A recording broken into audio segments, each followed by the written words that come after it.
Welcome to E class 2020। आज आम 2021 मसीह आसीथिबा 20टी महत्वपूर्ण साहित्य प्रश्न आलोचना करिबा।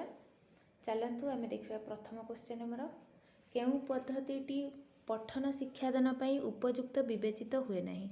ए वर्णानुक्रमिक पद्धति, बी वाक्य पठन प्रणाली, सी गल्प पठन प्रणाली, डी शब्दक्रमिक पद्धति। आंसर है जिवो ए वर्णानुक्रमिक पद्धति। नेक्स्ट क्वेश्चन देखिबा दुखित यह केउ पद।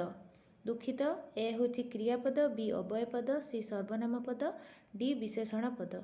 तो आमर दुखित होची विशेषण पद।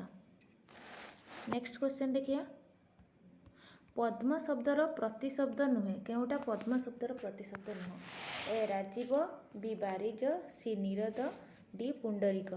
तो आंसर है आमर नीरद। आउ पद्म शब्दर प्रतिशब्द गुड़ा कौन? राजीव, बारिज, पुंडरीक। तापर क्वेश्चन देखिबा धुआमूला अधुआमूला सबु समान रूढ़ीर अर्थ कौन? ए विषम समस्या पड़िबा, बी समस्त को समान विचार करिबा, सी गुरुत्व उपलब्ध न करिबा, डी सहजरे समाधान हेबा। तो आंसर है समस्त को समान विचार करिबा। मौखिक साक्षात्कार केउ प्रकारर परीक्षण? ए समन्वयी, बी उपलब्धि, सी प्रवीणता, डी पोर्टफोलियो। आंसर है समन्वयी। 46 नंबर क्वेश्चन देखिबा एमंत भूई चाकुंडा बुणिले उठई नहीं। रेखांकित पदटी केउ प्रकारर अव्यय? ए विकल्पार्थक, बी सादृश्यार्थक, सी विप्सार्थक, डी सम्मति सूचक। आंसर है बी सादृश्यार्थक। प्रतिकूल शब्द रे केउ अर्थरे प्रति उपसर्ग व्यवहृत हुए? ए विपरीत, बी समीप, सी सादृश्य, डी समान।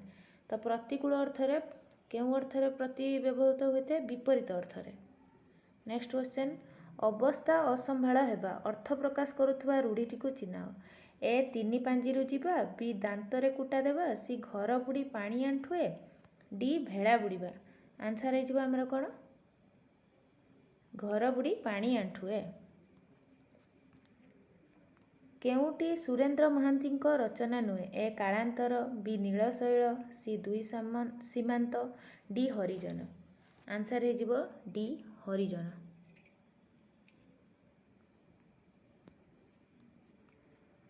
ठीक बनान शब्द चारिपटे गोल बुलाइबा को कुहा जाइथिबा प्रश्नटी केउ प्रकारर प्रश्न?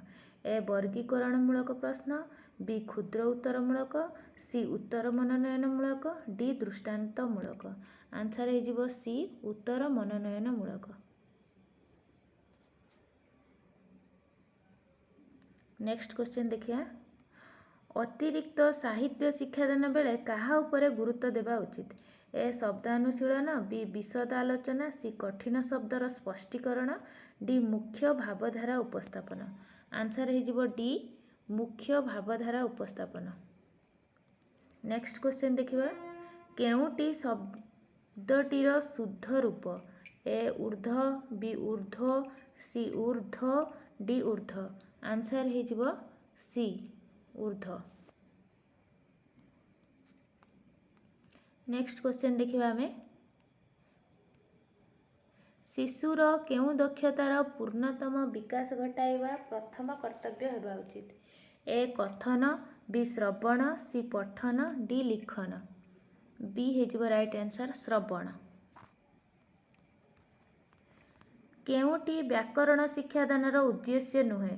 ए पिला माने मनर भावना को शुद्ध भाव में कहि परिबे, बी कल्पना और चिंता शक्तिर विकास साधना करि परिबे, सी शब्द गठन एवं वाक्य गठनर कौशल शिक्षा करिवे, डी मनर भावना को निर्भुल भावे लेखारे प्रकाश करि परिबे।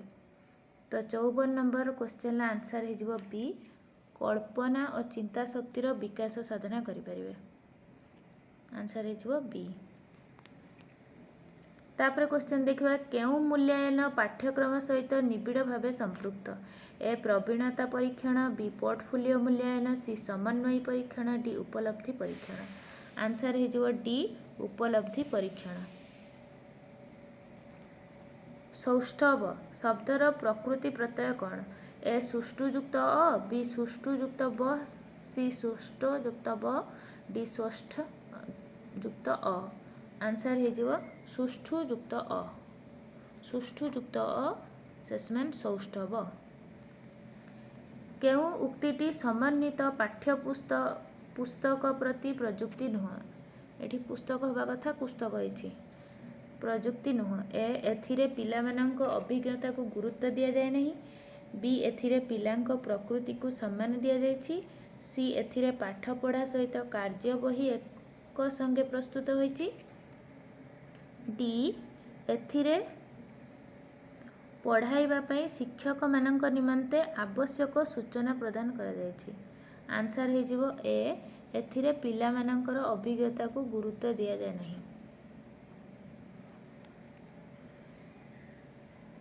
निरापदर विपरीतार्थक बोधक शब्दटी कौन? ए आपद, बी निर्विघ्न, सी संपद, डी प्रबाद।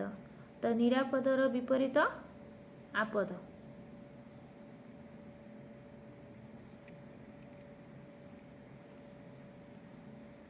व्यापक पठनर लक्ष्य कौन? ए नूतन और क्लिष्ट शब्द परिचित, बी भाषागत कौशल हासिल, सी आनंद प्राप्ति, डी व्याकरण ज्ञानर अभिवृद्धि। आंसर हो सी आनंद प्राप्ति। व्यापक पठनर लक्ष्य आनंद प्राप्ति। नेक्स्ट क्वेश्चन आज लास्ट क्वेश्चन देखिए। दुरवस्था शब्दर वर्णाशुद्धिर कारण कौन? वर्ण अशुद्धिर कारण कौन? ए त्रुटिपूर्ण उच्चारण, बी उपयुक्त व्याकरण ज्ञानर अभाव, सी पारिपार्श्विक प्रभाव, डी असावधानता।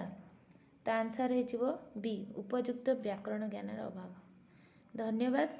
आपंक जदि भिडटी भल लगे दयाकोरी लाइक शेयर सब्सक्राइब करेंगे।